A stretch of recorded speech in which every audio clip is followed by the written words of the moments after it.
Sup guys, it's Alex here and welcome to another Bracketology update. This one, I guess I can't really say another or whatever because this is like the second one of the season, but we are back here for the 2022 NCAA Tournament Bracketology. Joe Lunardi most recently updated this on November 19th, but as you can see from the title of this video and when I'm recording it, this is coming out on November 22nd.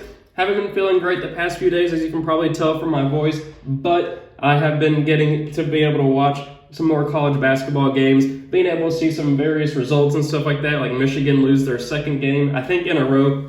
They lost earlier to Seton Hall, and then last night they got destroyed, or 2 nights ago, by Arizona in a surprise upset. And that game wasn't even close. It ended up being like 80-62. There's been some other results, like Purdue beating Tennessee, North Carolina, and Purdue beat Villanova. I think that might have beaten Tennessee. I don't remember what the other side of that was. Then Tennessee beat North Carolina. Then a couple other results, like Gonzaga just continuing to plow their way through the freaking field right now. They are facing UCLA on Tuesday, which will be very interesting to see what happens with that.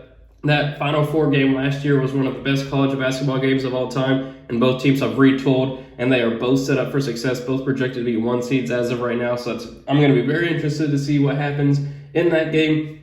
I want to make a quick update here. Archie Miller is not the coach of Indiana anymore. I got that wrong in the last bracketology that I did. So that was incorrect. And a couple of other things. Although Chicago, I don't remember if I said it or not, but their coach is no longer Porter Moser. He is now the coach of Oklahoma, who also is not really looking that great, I don't want to say. I mean, they're on the bubble right now. I think they're one of the last 4 in, like the playing games and stuff like that, but we'll see in here in a second. But let's go ahead and start scrolling down, seeing what happens on the bracket watch. Top overall seed Gonzaga. They haven't done anything to prove otherwise. First team out, Rutgers. Rutgers is a team that I just don't get right now. They have the pieces. They have they have Ron Harper, number 24 right there. They got Geo Baker. They have pieces to have success. I mean, those are 2 really good players, but that team is just not producing right now. They are the first team out. Last team in is St. Mary's, as you can see right there. On the bubble, last 4 buys are Iowa, Marquette, who's been really impressive this year. I'm starting to love Marquette, Mississippi State, and St. John's. Last 4 in are Notre Dame, San Diego State, Oklahoma, and St. Mary's.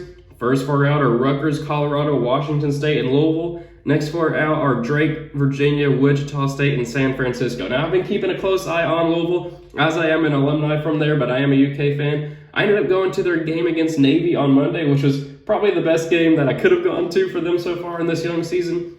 They lost to Furman at home last Saturday, or a couple Saturdays ago, something like that, in overtime. And then this past Saturday, they were tied with Detroit Mercy at home with like a minute and a half to go. Now, granted, they did end up winning that game, but you can't lose to Furman at home. You can't barely beat Detroit Mercy at home. That team has just got to find themselves. I don't know what's going on with Louisville right now.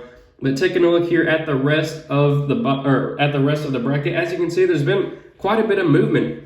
Oregon down to an 8 right now after getting destroyed by BYU, I think by like almost 30 points. Seton Hall is new to the field after beating Michigan. I'm pretty sure that was at Michigan too. North Carolina is up to a 5. Florida is up to a 6. Colorado State is down to an 11. Texas down to a 3. UC Irvine new to the field as an automatic qualifier. Maryland down to a 7. Mississippi State new to the field as a 10. I think Maryland ended up, they lost to George Mason. That's what I was thinking about. I was freaking doing a college basketball bet on my bookie at some point. I think I did a sponsorship with them at some point or whatever, but they lost to George Mason. I was like, what are you doing? And then over in the Midwest section in Chicago, the regional, we have Arizona new to the field as a 9, kind of similar to Seton Hall, both new to the fields after beating Michigan. Ohio State down to a 5 after only beating Akron by 1 point and then losing to Xavier on the road. Now, that was a tough environment, but you'd think Ohio State would end up winning that one.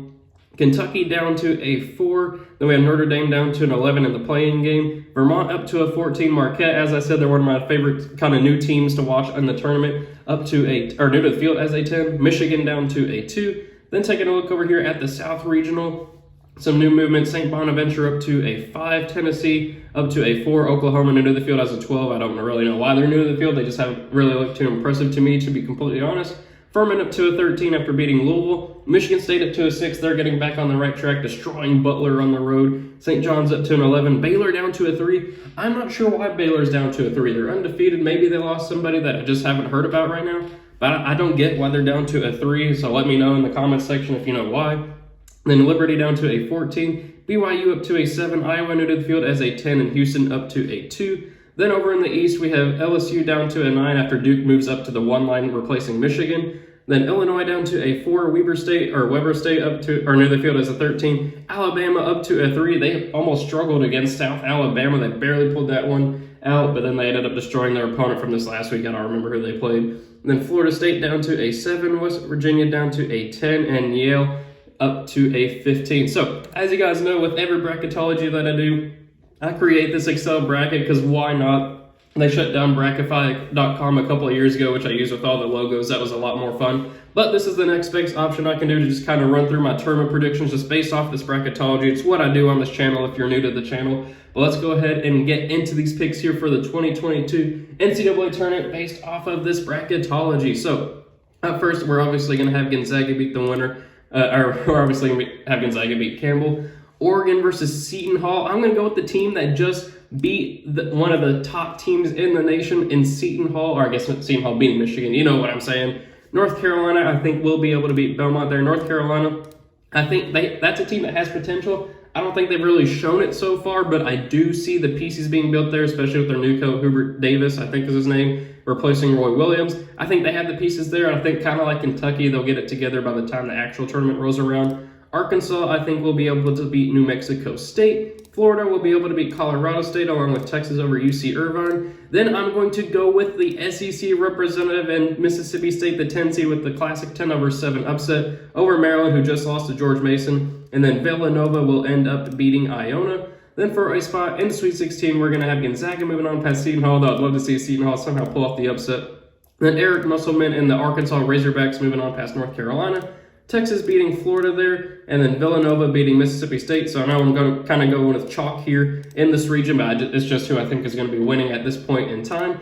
Gonzaga will end up beating Arkansas, though I think that'll be a pretty good Sweet 16 matchup there. Then I'm going to go with the Villanova Wildcats over Texas, and then Gonzaga over Villanova. So pretty chalky first region here, but just you guys wait. There are more regions to come, but I think Gonzaga is just going to kind of roll through that region right there just based off of all those teams in that region. Then we are going to go over here to the top right regional. Kansas is obviously going to beat the winner of Texas Southern and Howard. Then I'm going to go kind of similar to the Seton Hall argument. I'm going to go with Arizona, a new team to the field. Then UAB, I'm going to go with the upset there. I know Ohio State fans are going to be upset with me, but why not have some fun with them? I was right last year. They got upset by Oral Roberts. I mean, I didn't predict that upset, but I was pretty down on them throughout the season, and it ended up paying off. But Ohio State, they have the pieces there. They just got to figure out how to get them to work. I don't know what's going on with that program right now, but I mean, they have talent. They're obviously a projected 5 seed for a reason, but I'm going to go with a classic 12/5 upset there. Then I'm going to go with Kentucky here, moving on past South Dakota State.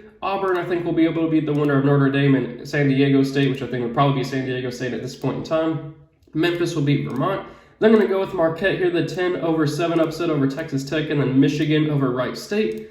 Then for a spot in the Sweet 16, we got Kansas here moving on past Arizona. Kentucky moving on past UAB, though UAB did beat Kentucky in it was 2006 or something like that in the NCAA tournament. It was an 8/1, and it was like, Kentucky, what are you doing? That was just a random fun fact there.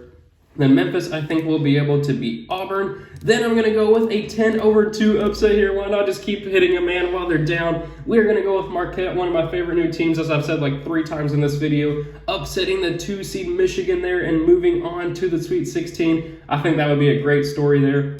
As much as I want Kentucky to move on past Kansas right now, Kansas is just playing too well. At this point, I can't say that Kentucky's going to beat Kansas, so I'd love to see it happen. Marquette versus Memphis, why not let it happen? I'm not a huge believer. I mean, Emoni Bates is great for Memphis, and Penny Hardaway is a good coach, but I just don't believe in that program right now to have a deep run into the tournament.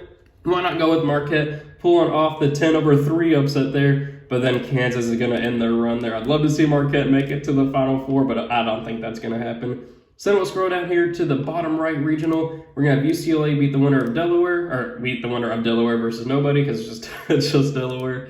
Indiana, I think, can beat Syracuse to move on to the second round. St. Bonaventure, I think, will beat the winner of Oklahoma and St. Mary's, which would probably be St. Mary's at this point. Though I would love to see Furman pull off the upset there, I don't think it's going to happen against Tennessee. Michigan State will handle the 6 versus 11 matchup against St. John's, then Baylor will beat Liberty. Then I'm going to go with BYU, who just handled Oregon, beating Iowa, and then Houston over Colgate. Then for our spot in Sweet 16, we got UCLA moving on past Indiana, battle of two historic programs there. Tennessee beating St. Bonaventure. Then I'm going to go with an upset pick here. I'll go with Michigan State. They look pretty decent against Kansas, and then they just destroyed Butler on the road. Baylor, I'm not sure why they're down to a 3. I need to kind of watch their games and see what happens. I know they did just win the national championship last year, but maybe they'll have some championship hangover. Why not just have some fun with some very, very early season bracketologies and go with some upset picks? So the 6/3 of Michigan State over Baylor. Then we're going to have Houston, though, moving on past BYU. Then UCLA will beat Tennessee to move on to the Elite Eight, along with Houston moving on past Michigan State. And then for a spot in the Final Four, we are going to have UCLA sadly moving on past Houston. So 3 number 1 seeds in the Final Four right now. Don't want that to happen in real life, but we'll see what happens in this last regional, which has Duke moving on past the winner Wagner and Nicholls State, which doesn't matter. LSU, I think we'll be able to beat. Actually, no, I'm going to go with Xavier beating LSU. Then Buffalo pulling off. We got to have at least one 12/5 upset. We'll have Buffalo beating USC. Illinois, I think, will beat Weber State. Then we're going to go with Connecticut moving on past Loyola Chicago. Alabama moving on past Georgia State, which sets up a rematch. It was supposed to happen last year, but I think Maryland ended up beating UConn in the 7-10 game last year. Florida State, I think, can beat West Virginia. And then Purdue will beat Yale. Then for a spot in the Sweet 16, we got Duke moving on past Xavier. Illinois beating Buffalo. Then we are also going to have Alabama moving on past Connecticut. And then Purdue beating Florida State. Then for a spot in the Elite Eight, we are going to have Duke moving on past Illinois, Purdue moving on past Alabama, and then I am going to go with an upset pick here with Purdue over Duke. Purdue has been looking really good this year with Jaden Ivey. I think there's a guy named Edey down low who's been splitting time with Caleb Williams, I think Caleb Williams, one of those two. I can't remember off the top of my head what his name is, but number 50 down low, he is absolutely killing it. Number 23, I don't even remember off the top of my head. I'm blanking. But either way, Purdue has been looking really good early this season. They are now number 3 in the new AP poll that dropped while I was making this video. I got an alert for it. So we are going to have Purdue here moving on to the Final Four, but they are going to fall to the Bulldogs of Gonzaga, who are going to be facing, you guessed it, UCLA in the national title game. We are going to have a national title game preview tomorrow night. I am super excited to see how that game ends up going. Picked UCLA in my first bracketology, so why not switch it up here and go Gonzaga just for shiggles there to see what happens. But very excited to see what happens with that game. Let me know what you guys think of my predictions here. Let me know what you guys think of the bracketology as a whole. Let me know your guys' thoughts about just your own teams or whatever, just thoughts on college basketball after like 2 weeks have gone by now. But thank you guys for watching. Hope you enjoyed it, and I will see you all later.